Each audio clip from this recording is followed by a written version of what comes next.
You are listening to CrossTalk, a safe place to discuss addiction, recovery, harm reduction, and everything in between.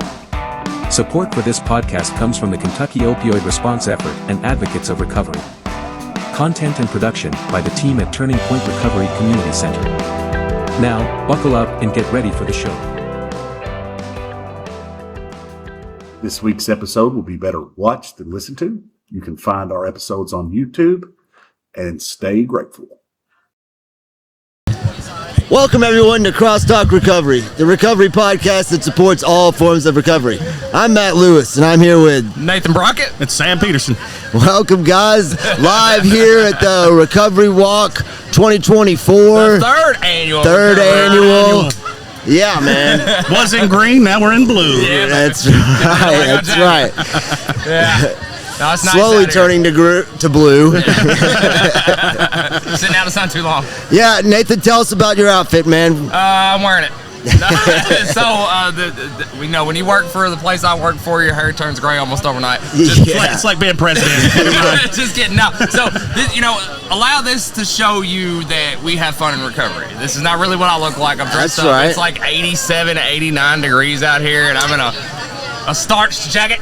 But I'm enjoying myself. It's But fun. you look good. You do. I mean, who are you supposed to be? I'm just the guy that's doing the dab on the flyer, baby. Mr. Recovery? Mr. Recovery himself. Building blocks of life. Yeah. Power for many suffering people. Yeah. I know you probably can't see on the camera for the boys that are watching or listening, but there are people everywhere. We're having a great time here today. Oh yeah, we'll film a little bit of that. Yeah. Show it. I mean, we got a battleship gonna happen here today. It's gonna happen here in about 15 minutes. Hey, we're one doing guy, a get out of the camera, bro. We're filming here. Raul. Raul. I don't know if anybody remembers Raul. We never let him on the podcast because he can't speak English. Just kidding. We're all inclusive. I promise. It's all inclusive. We're all inclusive here at Turning Point Recovery Community Center anyway. But that's what happens when you got so many people running around. People are bound to walk in front of the camera, right? Yeah, I mean, it's a live podcast. We're having fun. I enjoy doing it. We've done a few of them, so this is it's great. just, I mean, the one we did at the Neartown event, we almost got a tent fell over on us. Oh, really? Yeah, it was exciting. Yeah, it was. It's just a little, events that we're having today. We're having some awesome speakers, strong members of recovery that are going to be speaking. We've got some of our local leaders that in recovery. We got people from the health department, the Paducah Police Department. Yeah. And Kim Musgrave. Our that's presenting big sponsor. Yeah. Kim Musgrave. And also we're raffling off all kinds of cool stuff. Yeah. Oh yeah, All kinds of lots So of stuff we were raffling. talking about the battleship game until Raul. but we're getting ready to start the battleship game. Yeah. And a lot of people are going to get water balloons busted on their head, and somebody's going to get $500. $500. Oh well, this might not have been the best spot to set up the podcast studio. While battleships go We're gonna need to get some guys to protect this equipment. They're not going to be throwing water balloons. There's That's the good thing. Oh, they just pop them directly on them. Yeah, Okay, well that's good. Fold them, put them on the tarp, and they'll never know it's coming. So it should be great. It's gonna be a Awesome. good time. Yeah. They're trying to have a good time, man. It's gonna be a fun event, man. We're gonna have some other people on throughout the day, interview, and so stay tuned. Great.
All right, we're back with my good friend Dale Powell. What's up, Matt? And JT, the leprechaun in recovery. Everyone loves so much. You guys are getting ready to play Battleship for Stepworks? For Stepworks, yep. Now, there's been a lot of people getting wet out here. I don't know about that. Are you going to wear your white T-shirt? Dale, tell us what it's like being the oldest man in recovery. It's great. It's great.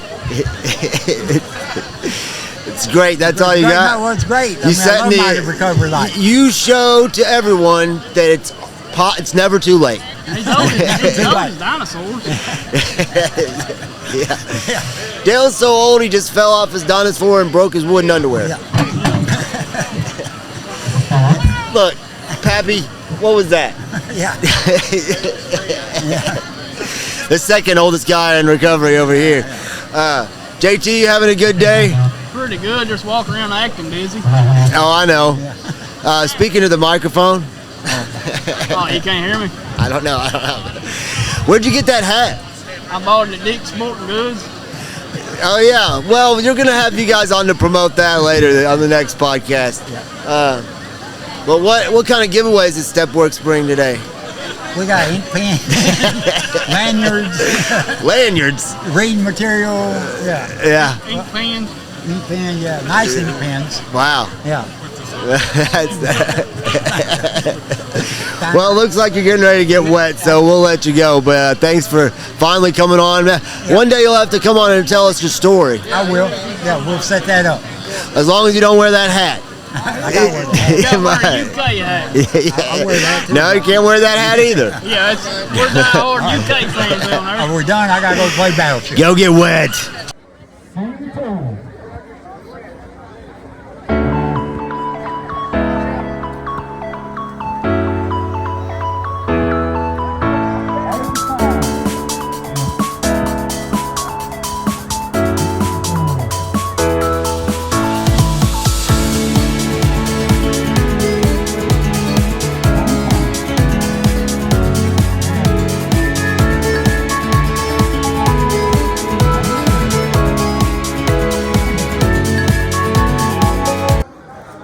Center Point to get up here, and then we'll begin the speaking portion of the event.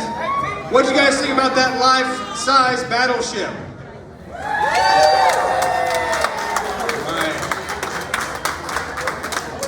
Now this was Mr. Sam Peterson's idea. We wanted to find a creative and fun way to have fun in recovery, and I think that he really had a winner on this one. And speaking of winners, Don't get no money. the second place team was Near Town Recovery.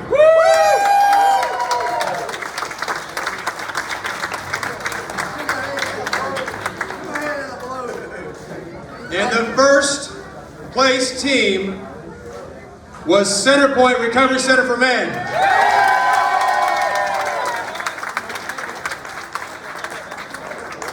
Now that's a $500 prize. That's $100 each. That way you guys don't fight over this, okay? All right. Take a picture. Take a picture. Where's Gilbert? We're gonna take a picture. Battleship! There you go. Congratulations, guys.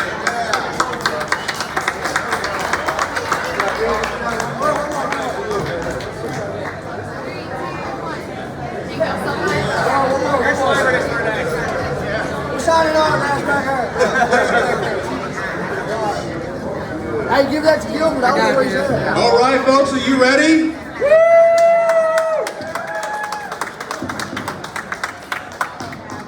Welcome to the 2024 Turning Point Recovery Walk for folks in recovery from substance use disorder.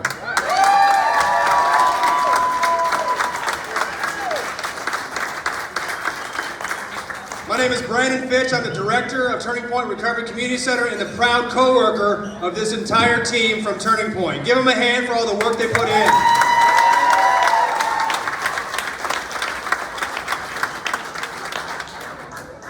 We get to stand here today as a community that supports people in recovery. And our crowd continues to grow every single year because you guys make recovery look good.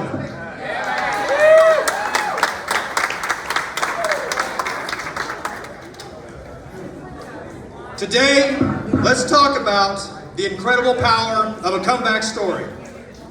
Every day, individuals battle addiction, facing immense challenges and often overwhelming odds. Yet, what truly inspires us are the stories of those who rise above these struggles. These narratives are more than just tales, they are testaments to the resilience of the human spirit and the transformative power of recovery. Consider the brave souls who have faced the darkest depths of addiction, yet refuse to be defined by it. They endure the physical and emotional challenges of detox, embrace the support of recovery programs, and rebuild their lives piece by piece. Their stories are not just about overcoming addiction, but about the relentless pursuit of a healthier, more fulfilling life. In the realm of recovery, we must recognize and celebrate the diverse pathways individuals take to reclaim their lives. Some find strength in 12-step programs, others in medication-assisted treatment, and still others in holistic approaches or faith-based initiatives. Every journey is unique, and every pathway to recovery is valid. These diverse paths underscore a vital truth. There is no one-size-fits-all solution to recovery. We must honor and support all avenues that lead to sobriety and a renewed sense of self. What makes the comeback story so powerful? That's the question. It's the transformative from despair to hope, from addiction to sobriety. It is the ability to redefine oneself, to rise from the ashes with renewed vigor and purpose. It is the embodiment of the belief that no matter how many times we fall, we can always rise again. How many times have we risen?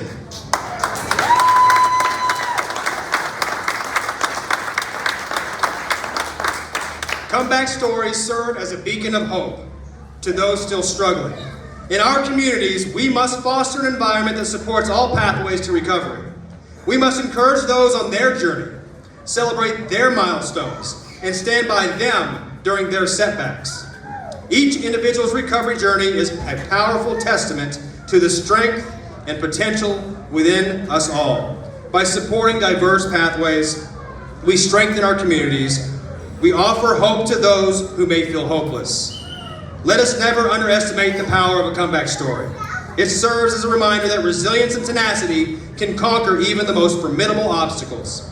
It is a call to action for all of us to support and celebrate the journeys of those in recovery. Together we can create a world where every comeback story is possible and where every individual has the opportunity to reclaim their lives and their future. So, whether you're facing the challenge of addiction today, or if you're here supporting someone who is, your comeback story is waiting to be written. Embrace the struggle, trust in your ability to overcome, and know that the world is waiting to be inspired by your triumph. Thank you.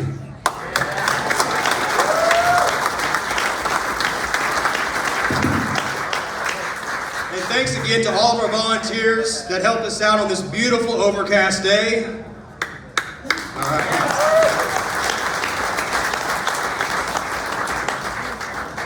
And before I turn it over to our guest speakers today, our mayor, George Bray, is normally here for these events and normally speaks at these events, but he asked that I share a message from him and his wife, Angie.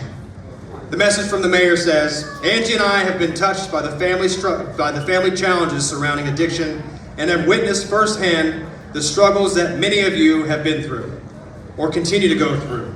We are so proud of the efforts you continue to make, right your lives, and become better, productive members of the community. We are behind you and every member of the recovery community and will continue to support you in every way possible. Mayor George Bray and wife Angie Westbray. And listen, a person like me in long-term recovery would have never thought the mayor would trust me to say something on his behalf, so that means a lot right there. Next up, we have some amazing speakers. These are advocates, people in recovery themselves, individuals that we look up to and lean on a daily basis to support our mission. if you guys heard the other day that the governor announced a decrease in overdose deaths, it's because of community partners and support that we make that possible. Our first speaker today, I'm proud to say, is our presenting sponsor, and she has been so for the last 2 years. She is somebody that I've looked up to for quite some time. She may not realize it. I would be in the rooms listening to her story and realizing that she has done so much with her life, and she has been such a great support for those in the community. We want to give a warm, loud, rowdy welcome to Kim Musgrave.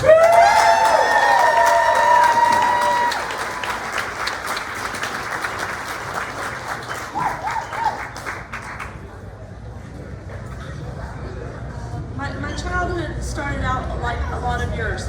A lot of us grew up in insanity, and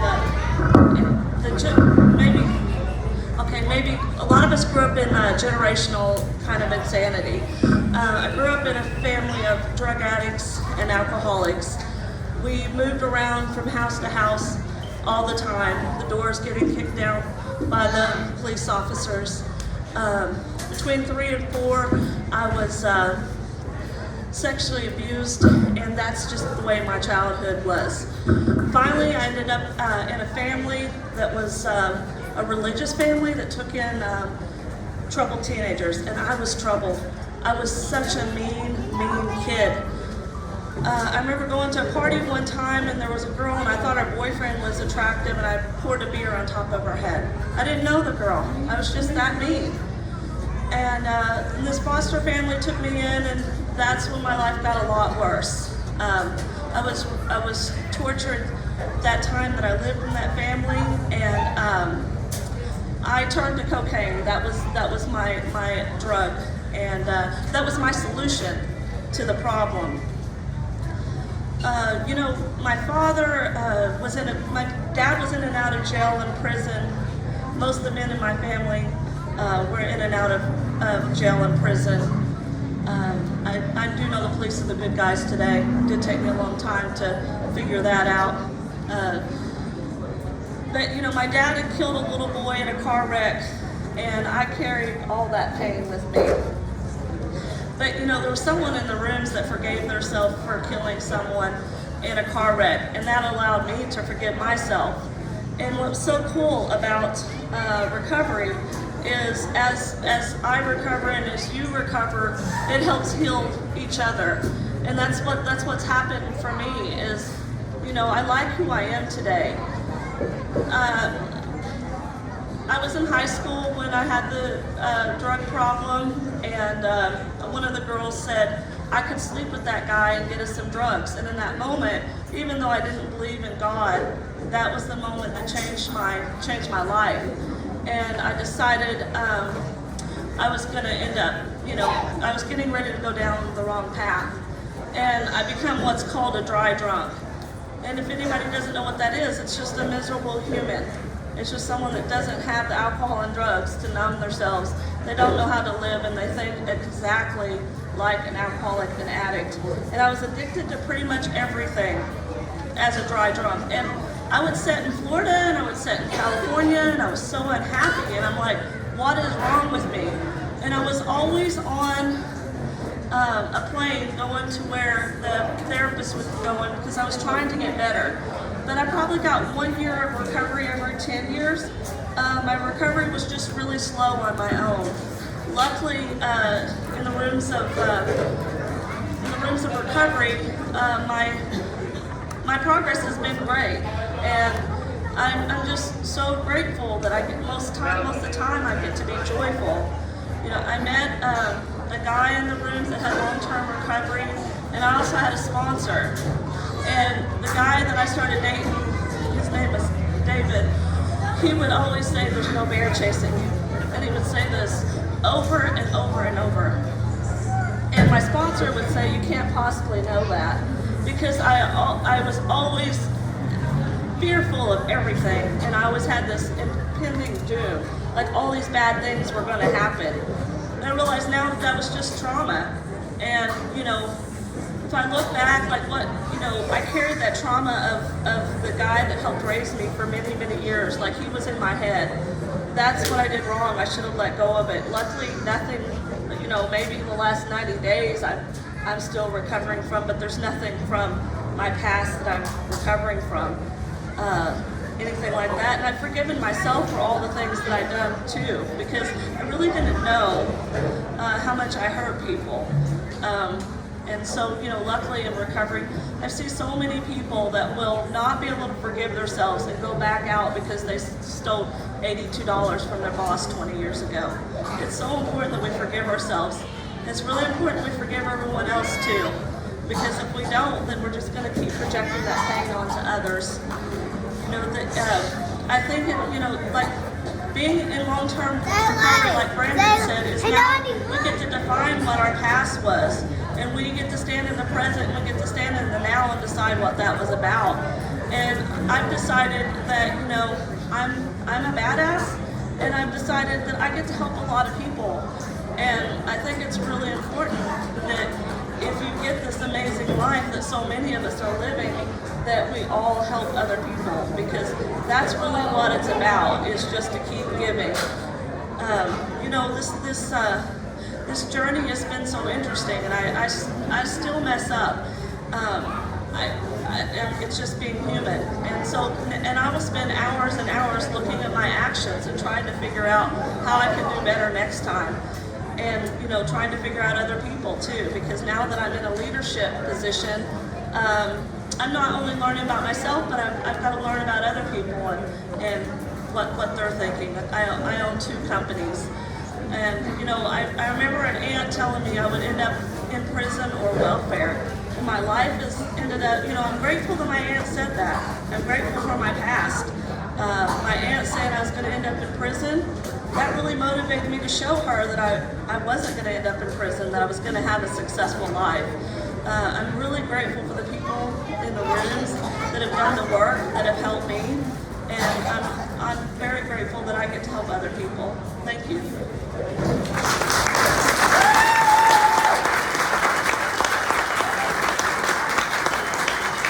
Thank you, Kim. Since my boss isn't here today because she has a migraine, I will say out loud that, Kim, you are a badass. You guys don't record that, please.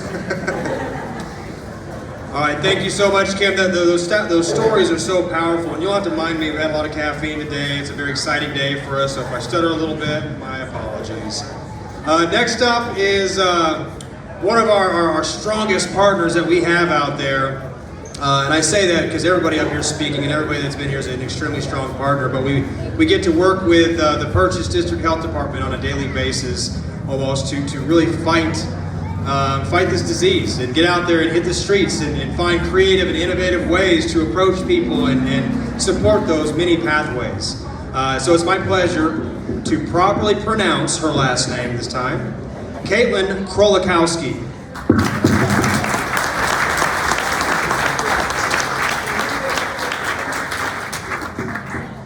Thank you, everyone. I'm so happy and honored to have been asked to speak here today to you all. And I want to congratulate everybody on their recovery today. And then also congratulate everyone here for, McCracken County was recently certified a recovery-ready community. And that is due to all the work of all the partners here, all of yourselves.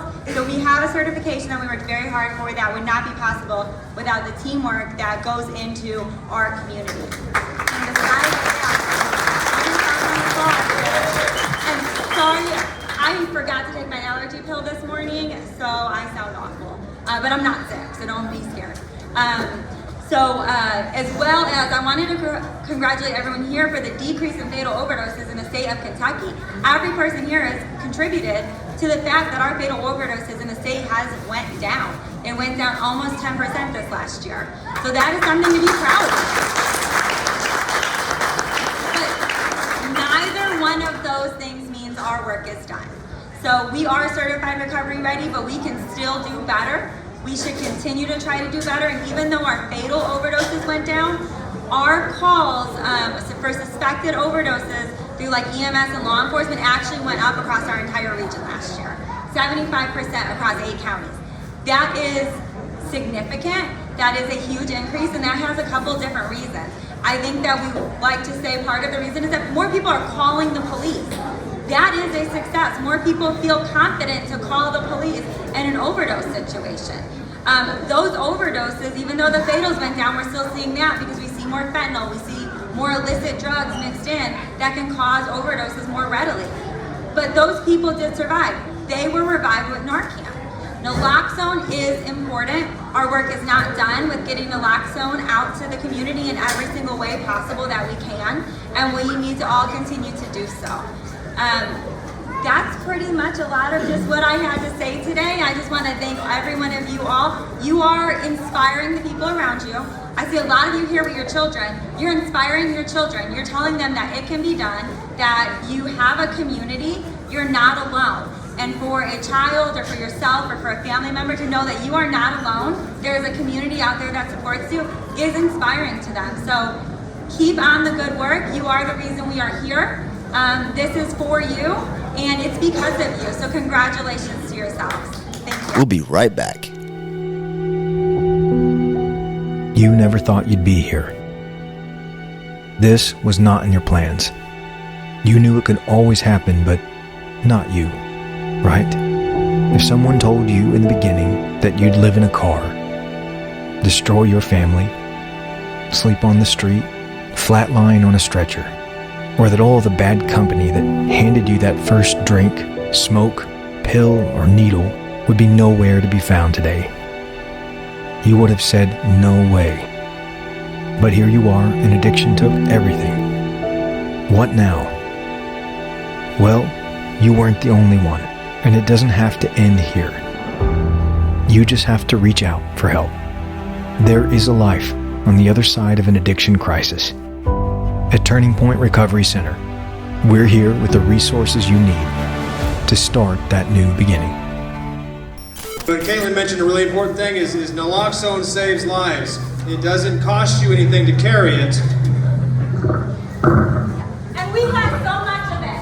Come to the health department and get it. Come to the health department. There's booths out here at the health department's booth, Turning Point's booth. Pick up your Narcan. It has fentanyl test strips. Carry it with you. You never know when you're going to have an opportunity to save a life. It's humming. It's humming. Okay. It's a little weird. What do we do here? This is how we operate in a live situation, guys. All right. And Caitlin mentioned one other really important thing is people aren't afraid to call the police. Now, I've lived quite some time where I was afraid to call the police. But now we've got wonderful community engagement officers throughout our state, and especially here in Paducah. When this next guest comes up, you've probably seen him on WPSD, you've probably seen him on multiple Facebook Lives. If you follow any of their stuff, you should. Because what they're doing is they're making a big difference in our community by changing the narrative and changing the face of the PD to an approachable, they're helpful, and always there to support the people in recovery. Our next person up to speak is Officer CEO Blake Quinn.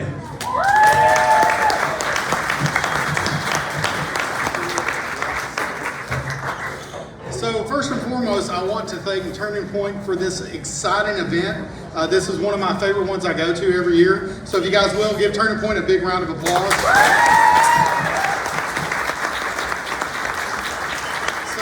Brandon mentioned I am the Community Engagement Officer for the Paducah Police Department. I've been doing it for about 2 years, and it has been one of the best jobs that I've had within law enforcement. So very often in the past, there was an adversarial relationship between law enforcement and those that were in recovery. And so ultimately what I want you guys to understand is we're trying to change that.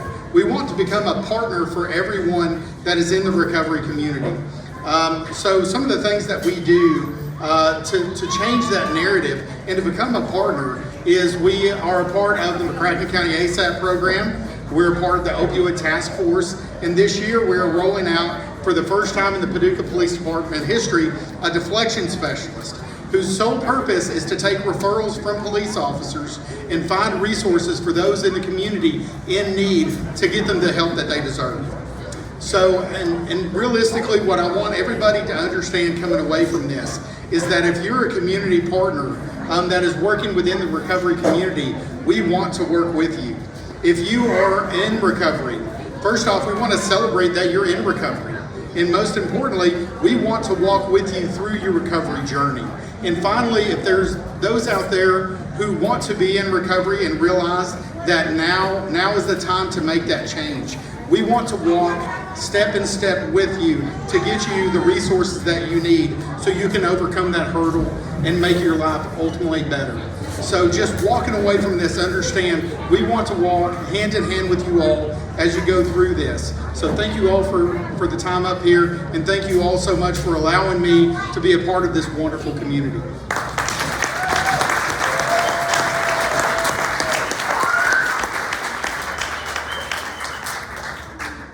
Thank you, Officer Quinn. You're welcome, Brandon. He really is a great advocate. Every time I get a chance to talk to him, he's so positive about us, about us, and it's really empowering to see that. It's great to be on this side of law enforcement in an aspect. I think a lot of us could agree with that.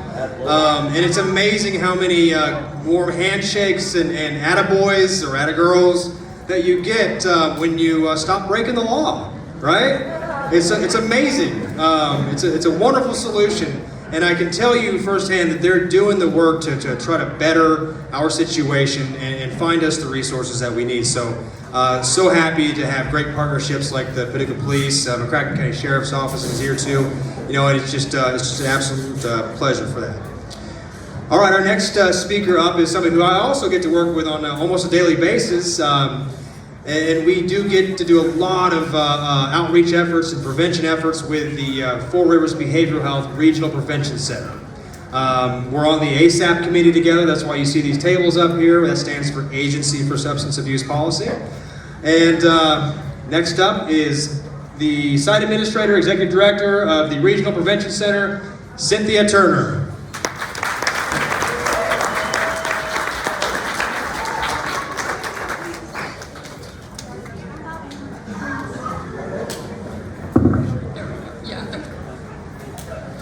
Good afternoon. As Brandon mentioned, my name is Cynthia Turner and I'm the Site Administrator for the Four Rivers Regional Prevention Center. We are located inside of Four Rivers Behavioral Health, and we are responsible for substance misuse and suicide prevention for the 9 most western counties of Kentucky. A large part of what we do lies in delaying the onset of use in our young people, along with encouraging their parents and guardians to have conversations about substance use early and often. In 2015, our office was responsible for creating the Dinner Table Project, which encourages families to sit down once a week and have a technology-free dinner while encouraging building those two-way conversations. The Dinner Table Project provides a free monthly newsletter, and there is always a fun recipe for families to make together and use that bonding time, as well as conversation starters for families that don't even know how to start those conversations. There's always new conversation starters every month in the newsletter, and then there's also a dinner table game that families can do together. The reason I bring this up is because studies tell us that a young person having at least one trusted adult in their life is one of the biggest protective factors there is against substance misuse and suicide prevention. Secondly, we know the importance of reducing access in regards to making sure to remind parents and guardians to lock up any alcohol, prescription medications, or firearms in their home. Safely disposing of substances, especially medications, after there is no longer a need is also important.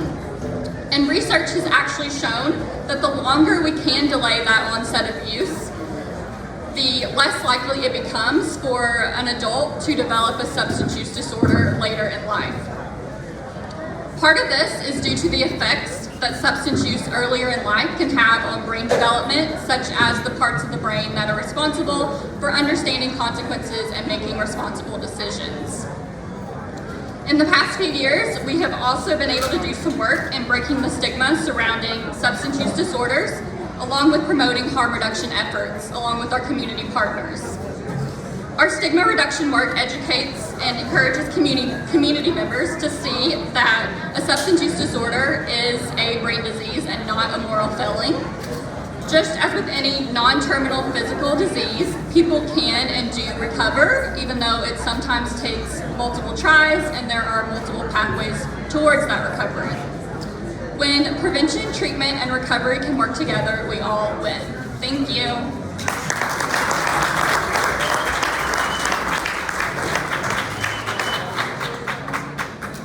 Thank you, Cynthia. And just as a reminder, we have our keynote speaker coming up next. But just as a reminder, after that's done, we're going to begin the walking portion. I know everybody's excited about that, right? It's not too hot. It's about 1 mile. To give you guys a heads up, you may want to grab a bottle of water before you leave. And then when you get to the turnaround point at Stuart Nelson Park, you're going to get a ticket and a raffle ticket. And you bring that back. And you see this table full of prizes here. We also have a whole bag full of tons and tons of gift certificates to give away. So we want to reward you because this kind of thing won't happen unless you guys show up. So we definitely need you to come back with those tickets and claim your prizes. Our next keynote speaker, I don't know if, did you know you're going to be the keynote speaker? Okay, good. Our keynote speaker, again, I've listened to her story many, many times and I've always been inspired by that story. I know she has an amazing family and a very supportive mother. She is a very supportive mother. And when we first spoke about getting our keynote speaker today, I said we went with somebody that has a strong story, a powerful voice, and I know she always spoke so eloquent. And I think 2 or 3 of our staff automatically said Amanda B. Now I've had to learn how to say her last name as well. So Caitlin had about 2 or 3 years for me to get that right. But I think I have it right, so wish me luck, okay? Our keynote speaker up next is Amanda Balsazak. That's it, right?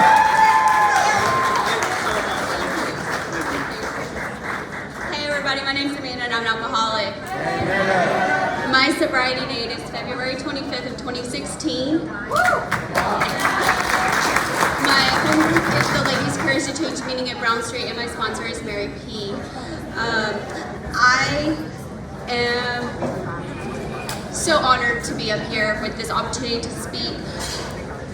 I'm an example where and I want to convey that addiction, the disease of addiction, does not care about where you fall socioeconomically. It does not matter who your parents are, where you go to school, what kind of shoes you wear, or anything. I did not come from a background of trauma. That does not mean I did not earn my seat in the rooms.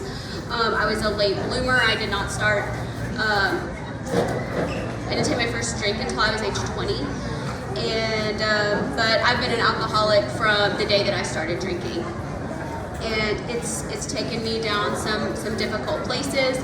But one thing that I can tell you about coming from a history in a family where you don't encounter any sort of trauma is I never learned any coping skills because I didn't need any. But life doesn't go that way. And eventually life got hard and my solution was alcohol. And it took me to some very difficult places.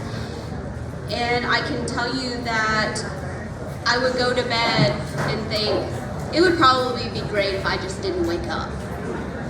And I don't know if anybody's ever felt like that. And then I would wake up in the morning and I would be mad that I woke up. And I would look in the mirror and I hated who I saw.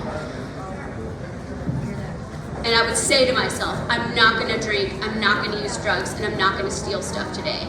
And I could not make it through the day and I did not know how to stop. I came into the rooms as a result of an intervention at work. They don't let you get away with the things that I was doing for very long, and so that was a gift.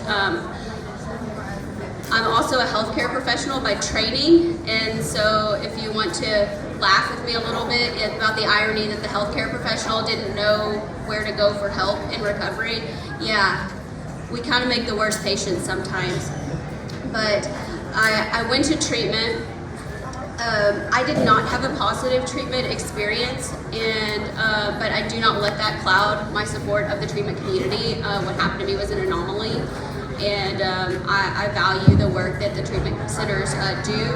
But the best thing that happened to me was I went to my first Alcoholics Anonymous meeting, and I remember everything about that meeting. And shortly after, I met my first sponsor, and her name is Janet. And Janet was the reason that I'm alive today. She told me there's hope, there's a solution, there is a way out. And I did everything that she told me to do. And when I left treatment in Alabama and I was moving back to Kentucky, she told me several things. She said, "You're gonna go to a lot of meetings. You're gonna get a new sponsor. You're gonna start the steps over, and you're not gonna complain about it." I'm telling you, this woman knew me. And so I did, and I was back in Paducah about 6 weeks, and I asked Mary to be my sponsor, and she said, "Are you willing to do what it takes?" I said, "Ma'am, I will do whatever you tell me to do." And she's been my sponsor ever since, and we've gone through a lot of things together, and she's helped me through a lot of events in my life that I've been able to navigate in sobriety. And I can tell you that the issues that I used to drink and drug about, like my mom getting sick, my kids having special needs and not knowing what to do about that, those are still issues in my life today, but I don't drink and drug about them anymore. And that's the power of recovery. And one of the things that I believe the most is anybody who is brave enough to darken the door of any place, whether it's a 12-step meeting, a church, turning point, a community partner, there is hope, there is a solution, there is a way out, and you can do it. Thanks.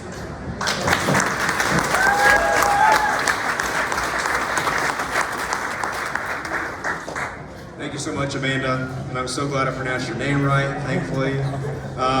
It is important, so important that people like you, people like us, stand up and make our voices heard. For all too long, we suffered in silence. For all too long, we recovered in silence. And that was just the way, that was the code. But when you recover loudly, you're showing other people that it's possible. When you recover loudly, you're giving other people a light to follow. It may not be their path, but there are multiple pathways to recovery. And speaking of pathways, there's this beautiful pathway through the Greenway Trail coming up in everybody's future, most everybody's future. Do you guys like prizes? Yeah. All right. You'll get a ticket at that turnaround point at Stuart Nelson Park if you partake. If you are a person with mobility issues, come up here and let us know. We'll make sure you get a ticket to also be involved with that process. Again, I want to thank every single person for being here today. Don't forget we have 2 other raffles. All that money goes to support individuals in recovery. If they need a hotel room before they go to treatment center, we use that money for situations like that. We have a PS5 and a 50-50, so we're going to do that drawing at about 1:30 after the walk. All right, you're going to see that goofy guy with white hair and a Lego jacket. Did you guys see him? He is going to be leading the walk, and get in line behind him because he's going to take a video that's going to be on WPST at 6 o'clock. All right? And get your phones out and take all kinds of selfies because there's going to be beautiful green and purple smoke that's going to look amazing on Instagram. Thank you all.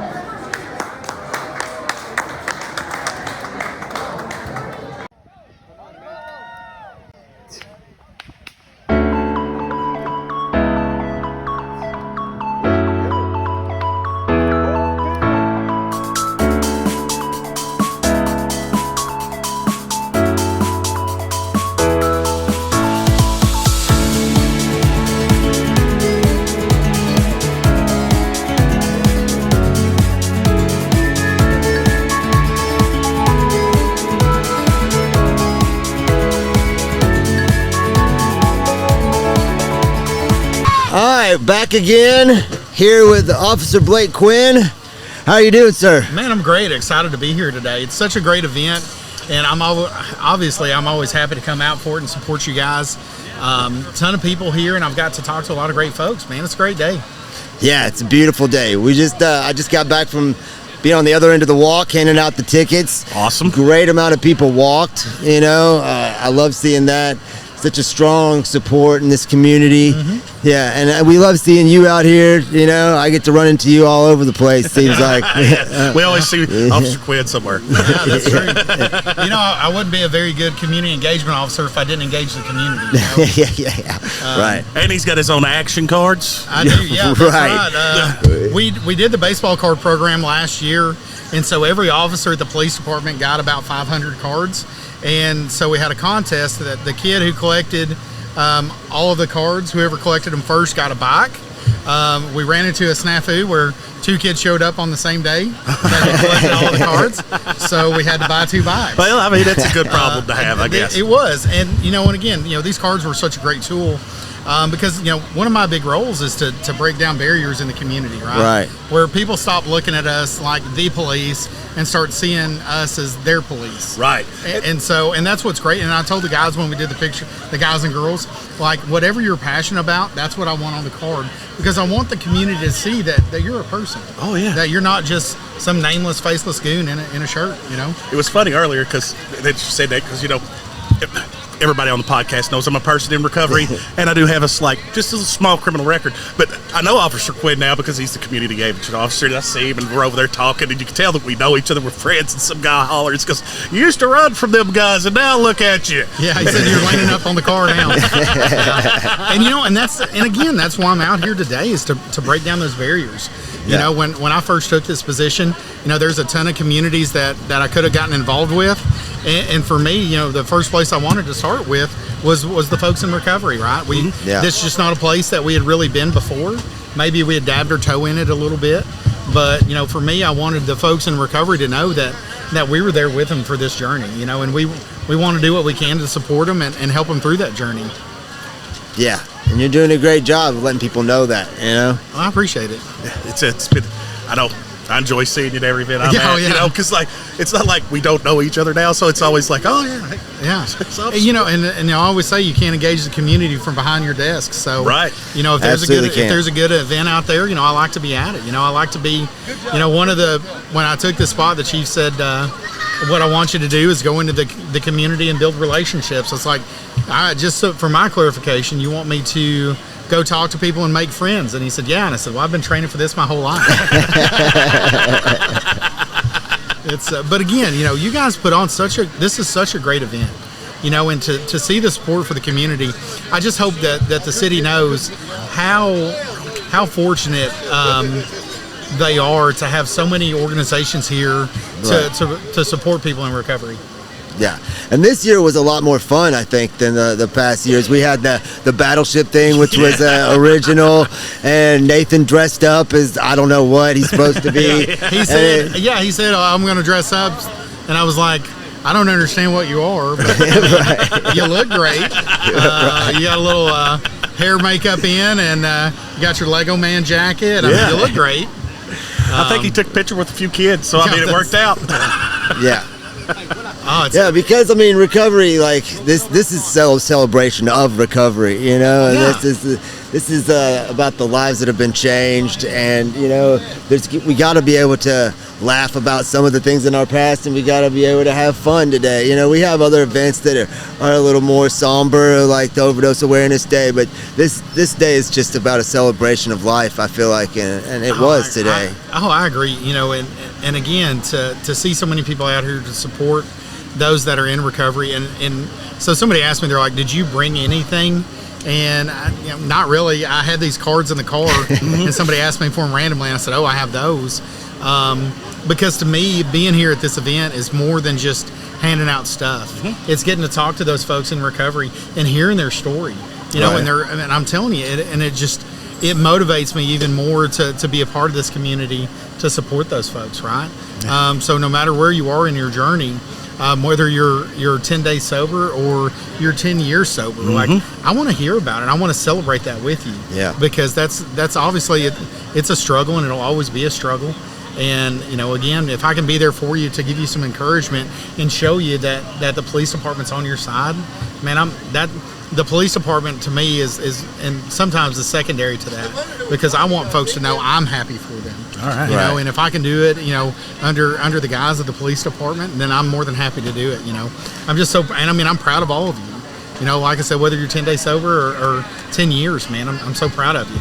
And I think that's so important for people in recovery to know, or people who are not yet in recovery, because so often in the madness we feel like you guys are against us, and it's just not the truth. You want to see us succeed, you want the problem to go away, and there's different ways to go about that. But I feel like the show that you actually care and you are here celebrating the success stories is important, man. You know, I think it's just great that we get to come together because, like, I know I'm from Muhlenberg County, so like the officers that actually did chase me, they didn't necessarily know I was doing well for a long time because I came down here, went through treatment, moved down here, and now when I get to go back home, they see me doing good. I mean, it's just like, man, just keep doing what you're doing. It's a whole different relationship. 100%. And for me, to see folks that I know that I've known for a couple of years that were early in their recovery, and to see them doing well now, I mean, that's just incredibly proud of them, and I want them to keep doing that, because at the end of the day, I think sometimes what the community forgets is that at the police department, we're members of the community. This is our community just as much as it is everyone else. Absolutely. And we want everybody to be successful, and we want them to live the best life they can. And if we can do any small part in making that happen, obviously we want to do that. It's awesome. So I guess we're playing. Duke Police got a softball team in the upcoming tournament. So we do have for the upcoming tournament. I believe that's the 22nd. I know that we have a team. My schedule is cleared up. So much like Roger Dorn from Major League, I'm going to come out of retirement. Oh, that scares me because wow. this man picked me up over his head the other day. So I'm a little scared now. I wish I could have seen that. It's really, I could probably do it again. It's all technique, really. But this major announcement, I'm coming out of retirement. All right. For this tournament, and then we'll probably do another one. We always do Battle of the Badges. Okay. So it's us against the fire department. We always play for a charity. Last year we did Family Service Society, and the cost of admission was canned food. Okay. And the reason for that, we had a lot of discussions, but we're like, man, we could take money and that would be fine, but what better way to have an impact on the community? I love it. And so I think it was around 250 pounds of food. Oh yeah. We were able to give them to help feed the members of the community, and we're always looking for things like that to make the community better. I think that policing has changed. Especially, I would say since before I started up until now, we've had to change with the times. And I think the people that we're hiring now, we're not looking for the 6'6" guy that can bench press a Hemi. What we're looking for is somebody that genuinely cares about their community. That's awesome. and can do what they can to make it a better place. It's great. It's great. We appreciate all that you do, sir. Oh Yes, man, sir. I'm happy that you guys continue to let me hang out with you. Every time I wonder if today's going to be the last day. I'm joking, but again, I get to visit with all sorts of organizations in town, and to be honest, when I see that Turning Point's there, I'm happy because for me, not only am I going to get to support you guys, but at the same time too, I'm going to get to hang out with my friends. Right. Yeah. And that's awesome stuff right there. Yeah. That's awesome stuff. Love to hear those stories. So. All right. Thank you, sir. Well, thanks, man. I appreciate it. It's been great. All right.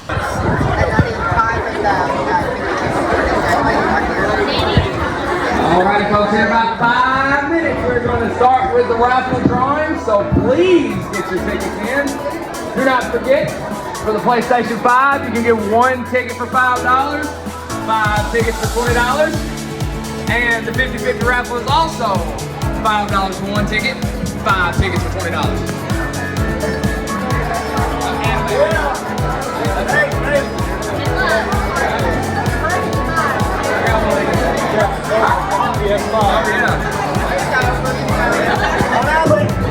If you guys will look up to the front here, not only is it just a PS5, it also comes with the amazing Spider-Man 2 game. It's an awesome game. I got it. You will too.